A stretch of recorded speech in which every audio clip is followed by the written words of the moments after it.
we're talking about encouragement, and then we started with prayer. We're talking about encouragement. Then we're going to talk about really being doers and what that looks like. So as far as encouragement, today we're going to talk about something a little bit different, and I thought there's kind of an interesting way to talk about this because the scripture that Eric read, believe it or not, has a lot of really interesting stuff embedded into that. So I'm going to kind of break that down a little bit, but have you guys ever dealt with somebody who's just really clueless? Like somebody who just blatantly... Yep, that preacher of mine. So just people that you stand back and you're like, are you really that clueless? I wanted to give an example of somebody, and I saw this video floating around and I just had to show it because it's hilarious. It's sad, but it's hilarious. So I used to drive trucks, so this one really resonated with me. You guys may or may not have seen this, but this supposedly happened on I-99 just north of Altoona. Nobody can really verify that for sure, but this was somebody who was hauling a U-Haul trailer and just like totally crashed it and mangled it, and their car's all messed up. And they're just driving down the highway with the thing flipped on its side, and they just have no idea. It came unhooked from the ball, and it's just hanging on by the safety chains. And there's not going to be sound because I told Chris that pushing up the sound doesn't really gain anything. It's hard to hear. But in the video, the guy there's this real faint sound, and the guy who's filming it is going, "Hey, hey!" And like they pull up beside the guy. So anyway, I'll let the video speak for itself. This is hilarious and sad at the same time. So here's the U-Haul trailer on its side. The wheel is up in the air. He's just dragging along. The back is all smashed up. It's unhooked from the ball. It's just hanging by the safety chains. The driver, completely clueless. They don't have any idea. They're just like, just driving along. Didn't he feel the trailer smash into the back and completely annihilate his back door? I don't know. There it goes. Down the highway. Yeah. I don't know how you explain that to the U-Haul people. Like, how do you explain that one? An act of God. Okay, so anyway, I'm going to back up one. My point with that is just basically don't be that person. Okay, so don't be that clueless. There are other people, though, who they really have a good sense of what's going on. They have a good grasp. And if you ever talk to people who just really feel like they know what's going on and they just really understand, they're intuitive and they just get it. They just understand, right? We've all experienced people like that. Be that person. Be the person who really understands other people and really gets other people. So I want to talk about Corinth for a little bit because Paul writes a letter. So we're talking about encouragement. And I just want to back up a step and talk about the church in Corinth a little bit. For those of you who don't know, the church of Corinth was a complete mess. They had all kinds of crazy sexual sins, incest, like just crazy weird stuff going on. They were still sacrificing to pagan idols. They were getting drunk, full-on drunk during the Lord's Supper, like just weird, bizarre stuff going on at the church in Corinth. Paul writes them his first letter, which is 1 Corinthians, and just blasts them. I mean, Paul puts them on blast, and he's pretty hard on them. Paul writes to them, and he just tells them, like, you guys are basically idiots. I love you, but you're idiots, and you're really messing up, and you need to straighten up. He addresses the one person in 1 Corinthians chapter 5, and actually says that they need to remove this person from the church.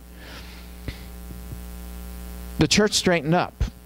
It's actually a success story because the church, for the most part, repented and they really came around. They really were transformed.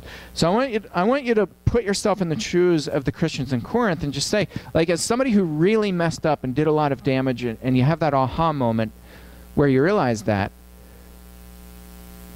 don't you just feel horrible?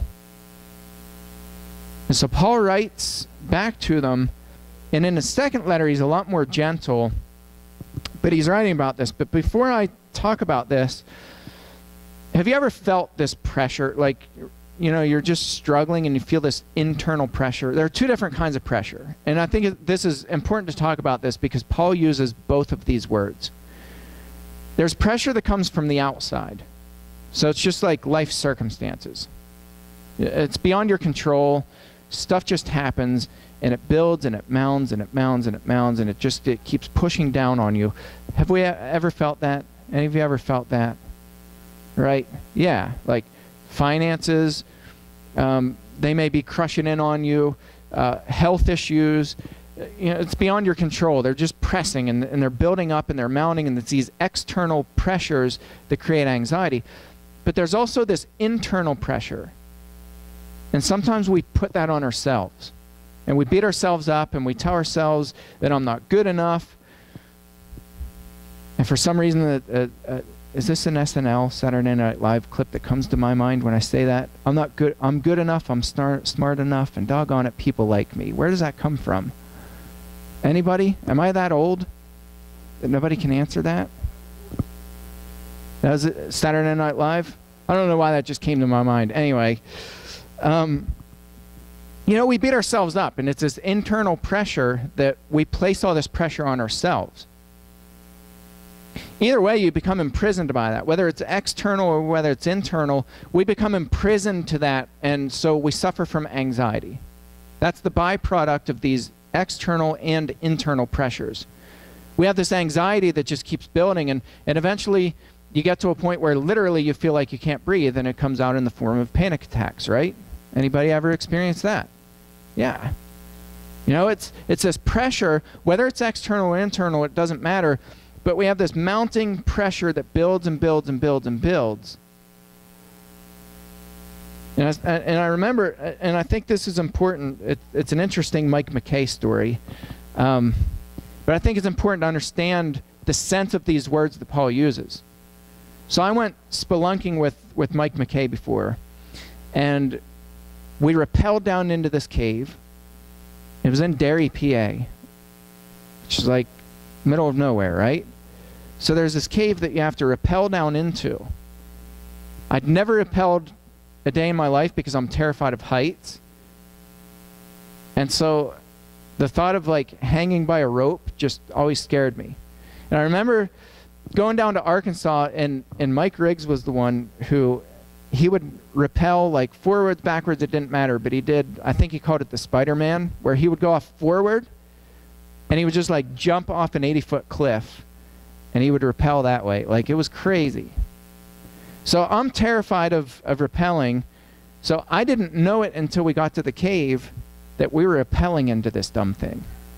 So we get there, it's at night too, so I don't know if that made it worse or better, but it's at night and it's snowing, which that was the good part because I like the cold.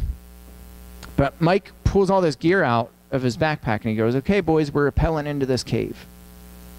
And I was like, "We're what now?" And he goes, "Oh yeah." He's like, "You either rappel into the cave or stay in the snow till we're done." So I rappelled into the cave, and it wasn't so bad. But we get into the cave, and we get maybe a mile back in, and we get to this little narrow passageway. And for the first time, I think, in my life, I saw Mike McKay get serious. Right? Like, I've never seen him serious. He got serious in this moment, and he goes, "Okay, this is important." He said, "We're about to go through a passageway that could kill you." He's like, "It's so tight that you won't be able to have your head upright." He said, "You have to put your arms behind you, and you have to turn your head to the side." And he said, "Don't panic, because if you try to back up, it's going to press you in, and you're going to get wedged." And he said, "You'll suffocate." Okay. That would have been good information to have before we rappelled down into this cave, but all right, I'm with you. So Mike says, "I'll take up the back so that, if anybody gets stuck, I can just push you through." I'm like, this isn't sounding very promising. So we start going through, and sure enough, that cave compresses to where you had to turn your head to the side, and you could just, like, 1 inch at a time kind of squeeze your way through. And, I mean, you were tight top to bottom. We got back through, and Mike yells up, "How's everybody doing?" We're like, "Well, we're alive. We hate you, but we're alive." And he says, "Okay, I didn't mention this to you, but you're going to come to a 90. He said, "There's a 90-degree turn where this is really important." He said, "You have to, like, wiggle your way through, and then you have to turn to the side as you go through because your hips have to pivot, and that's the only way you can get your legs through." Yeah, so it was great. It was wonderful. So we got back through. We actually all make it through, realizing, you know, we made it, but now we have to turn around and do it again on the way back. So all that to say, that feeling of pressure, and when you're actually in there, you begin to panic a little bit. And I'm not claustrophobic at all. Like, tight spaces don't bother me. When I was in there, I saw my entire life flash before my eyes. I say all this to say that's the sense of the word that Paul uses. So we're going to get to that. Paul writes them in this letter. He says, "But I call God to witness against me. It was to spare you that I refrained from coming again to Corinth." I still don't know what Paul means by this. I don't know if it means that Paul was so mad that if he was there in person, he was going to, like, beat people up. Or if Paul's saying, "I stayed away because I felt that it would hurt you a little bit and you would feel the sting if I didn't want to be with you." I don't know. Maybe a little bit of both. Paul clearly wasn't happy with the church in Corinth when he wrote them in his first letter. But he says, I call God to witness against me. It was to spare you that I refrained from coming again to Corinth. Not that we lorded over your faith, but we work with you for your joy, for you to stand firm in your faith. Now keep in mind, Paul's writing a group of complete mess-ups. They had completely just done so much damage in the city of Corinth, and Paul affirms his faith, or their faith, and his joy for them. Paul says, you know, we love you guys. We love you, and we affirm you. In 2 Corinthians chapter 2, verse 1, "For I made up my mind not to take another painful visit to you. For if I caused you pain, who is there to make me glad but the one whom I pained? And I wrote as I did." He's talking about his first letter when he was pretty harsh to them. "I wrote as I did so that when I came, I might not suffer pain from those who should have made me rejoice. For I felt sure of all of you that my joy would be the joy of all of you." In other words, he believed in them. Paul believed that when he wrote them, that they would repent, that they would turn around, and that they would all have this complete joy together, which the cool thing is, it happened. So he writes them and he affirmed, but he's telling them, this is the cool verse. "For I wrote to you out of much affliction and anguish." Paul uses two different words, and this first word has a sense of this. I'm going to look at the actual word itself. I always write the Greek words in my own Bible. This first word is thlipsis, affliction. Paul wrote to them out of affliction. This is the internal pressure. Paul has this internal mounting pressure. It's like he's inside of this cave and he's being squeezed and he's starting to panic and he feels this anxiety. That's the sense of this word. Should I write? Should I not write? Should I be harsh? Should I write them these things? Should I not write these things? Should I visit? Should I not visit? Paul has this internal struggle, this internal pressure, and he wants the church to know it. He wants them to know, I didn't just write you because, you know, I want to waste ink. I wrote you because I care about you. I wrote you because I really struggled whether to write you in the first place or not. I really struggled whether to visit you or not. I really had this internal affliction. And the sense of that word means to become imprisoned or to become so anxious that you're to the point of panic. It's also used in another passage. The same word is used in James chapter 1:27. You all know this verse really well.